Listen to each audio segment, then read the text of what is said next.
بسم اللہ الرحمن الرحیم۔ سوال یہ ہے کہ اگر کسی مال پر خمس واجب ہو اور سال کے اختتام پر اس کا خمس ادا نہ کیا جائے تو کیا اس کے مالک کے لیے وہ مال استعمال کرنا جائز ہے؟ تو جواب میں فرماتے ہیں، اگر کسی شخص کا مال خمس کے سال کے اختتام تک باقی رہے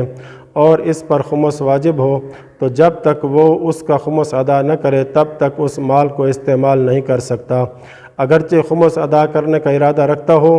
یا یہ کہ اس مال سے خمس کی مقدار کے برابر بچا لے یا اس مال سے خمس کی مقدار الگ کر لے اور اسے بچا کر رکھے، ان سب صورتوں میں اس کا استعمال حرام رہتا ہے۔ دوسرا سوال یہ ہے، کیا کسی چیز کا خمس ادا کرنے سے پہلے اسے کرائے پر دینا جائز ہے؟ تو جواب میں فرماتے ہیں، جس شخص کو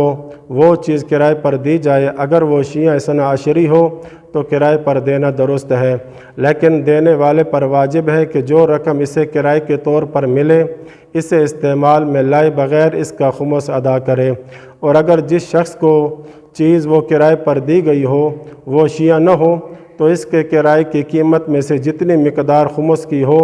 اتنی مقدار میں معاملہ باطل ہوگا، لہٰذا اس معاملے کو درست کرنے کے لیے حاکم شرعی کی طرف رجوع کیا جائے گا، اور جب مجتہد اس معاملے کو درست قرار دے گا تو جس نے اس چیز کا کرایہ وصول کیا ہو اس پر واجب ہوگا کہ کرائے کا خمس ادا کرے۔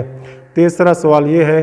کہ عام طور پر کرائے پر دی جانے والی اشیاء جیسے گھر اور ٹیکسی وغیرہ کو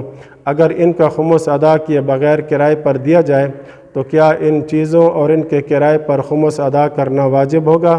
تو جواب میں فرماتے ہیں، جس چیز سے خمس تعلق رکھتا ہو اگر وہ ان اشیاء میں سے ہو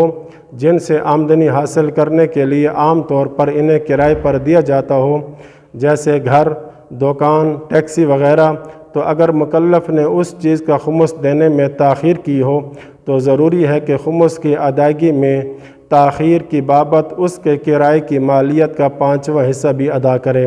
اگرچہ اس نے کسی دوسرے کو کرائے پر نہ دیا ہو، یعنی اگر اسے کرائے پر نہ دے تو یہ اندازہ لگایا جائے کہ اگر اسے کرائے پر دیا جاتا تو کتنی آمدنی ہوتی، لہٰذا اس کا 5واں حصہ ادا کرے، بلکہ اگر ان پر خمس واجب ہونے کے بعد انہیں اپنی ضرورت کے لیے استعمال کرتا رہا تو بھی ان کے کرائے وغیرہ کا اندازہ لگا کر اس کے 5ویں حصے کو ادا کرے۔ وصلی اللہ علی محمد و اہل بیتہ الطاہرین۔